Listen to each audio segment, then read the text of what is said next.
कोलकाता ने हैदराबाद को हराकर आईपीएल की ट्रॉफी जीत ली है। ये उसके लिए तीसरा खिताब है। तो जो सबसे बड़ा सवाल है कि क्या हुआ इस फाइनल मुकाबले में, क्यों जीती कोलकाता की टीम और हैदराबाद की टीम क्यों हार गई, आज इसी पर चर्चा करूंगा। नमस्कार, आप देख रहे हैं न्यूज बाइस्कोप और मैं हूं राकेश रंजन।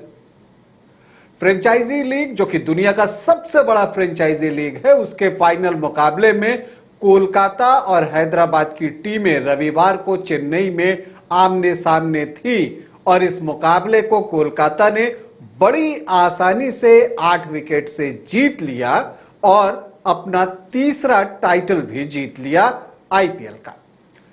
क्यों जीती कोलकाता की टीम और क्यों हारी हैदराबाद की टीम, अगर हम इस पर बात करें तो जो सबसे बड़ी बात है कि इस पूरे टूर्नामेंट में जो कोलकाता की टीम थी, वो टीम जो प्लेइंग 11 सेलेक्ट कर रही थी वो बहुत बैलेंस्ड थी, संतुलित टीम थी, जहां बैटर्स तगड़े फॉर्म में थे।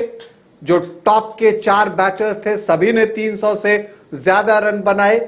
वेंकटेश अय्यर बहुत रिलायबल दिखे, तो वहीं गेंदबाजी भी उनकी बहुत मजबूत थी। तो इन वजहों से कोलकाता की टीम जीती।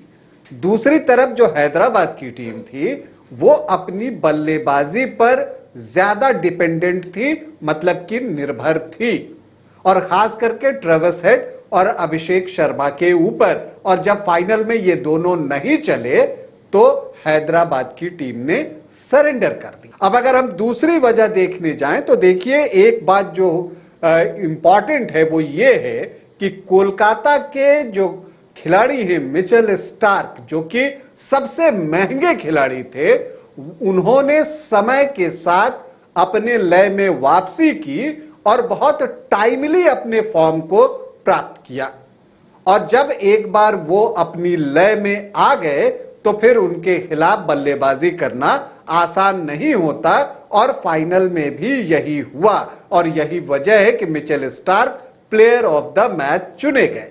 तो मिचेल स्टार्क का समय से फॉर्म में आना बहुत ही महत्वपूर्ण पहलू है।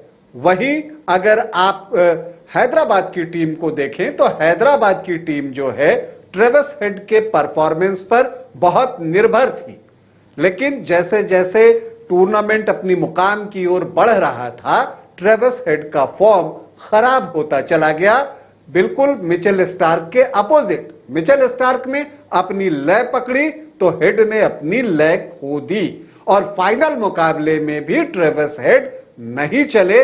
और यही वजह है कि आपको हैदराबाद की टीम को हार का सामना करना पड़ा, क्योंकि जब हेड नहीं चले तो बड़ा स्कोर बना पाने में हैदराबाद की टीम असफल रही। अब अगर हम तीसरे कारण पर जाए तो देखिए, गौतम गंभीर जो कोलकाता की टीम से जुड़े, वो एक महत्वपूर्ण कारण है कोलकाता की जीत में। वो न सिर्फ कोलकाता के लिए जो लकी चार्म है, बल्कि उनकी जो स्ट्रैटेजी है या जो मेंटोर की उनकी भूमिका थी, जहां खिलाड़ियों को बताना था कि आपका काम क्या है और उन्हें जो मोटिवेट करना था, उसमें गौतम गंभीर पूरी तरह से सफल रहे।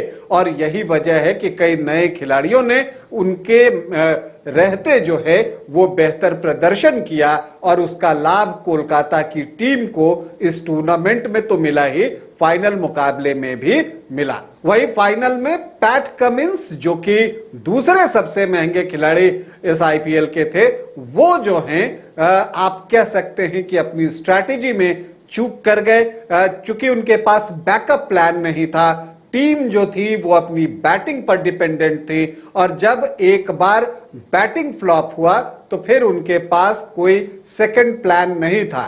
टीम, जैसा मैंने शुरू में कहा, अभिषेक शर्मा और ट्रेविस हेड के ऊपर बहुत ज्यादा निर्भर थी, और इसके बाद उन्हें क्लासन से उम्मीदें होती थी। लेकिन जब ये तीनों खिलाड़ी जो है नहीं चले तो कोई अन्य खिलाड़ी जो है सामने नहीं आया, और जो हैदराबाद की टीम है वो मुकाबला हार गई। देखिए, कहा यह जाता है कि टीम वो चैंपियन बनती है जो प्रेशर में निखरती है और टीम वो हारती है जो प्रेशर में बिखरती है। तो अगर आप देखें तो जो कोलकाता की टीम है वो प्रेशर में निखरते चली गई। खास करके अगर आप फाइनल मुकाबले में देखें तो उन्होंने शुरू से ही इस तरह का प्रदर्शन किया कि उनके ऊपर दबाव आए ही नहीं। और दूसरी तरफ हैदराबाद की टीम फाइनल के प्रेशर में बिखर गई।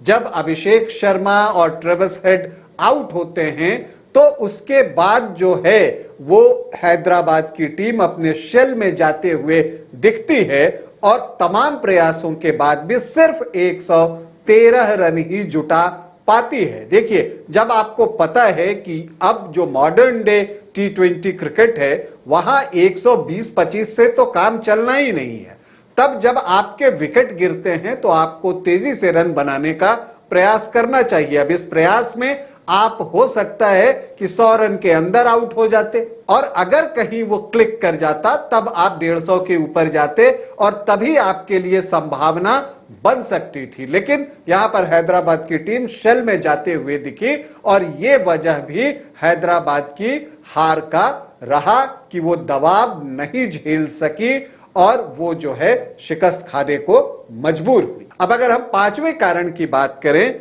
तो देखिए, जो कोलकाता की टीम है इस पूरे टूर्नामेंट में कंसिस्टेंट रही। उनके प्रदर्शन में निरंतरता देखी गई।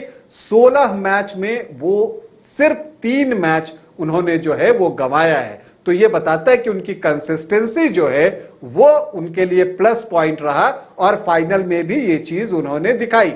दूसरी तरफ हैदराबाद की टीम ने शुरुआत तो अच्छी की थी।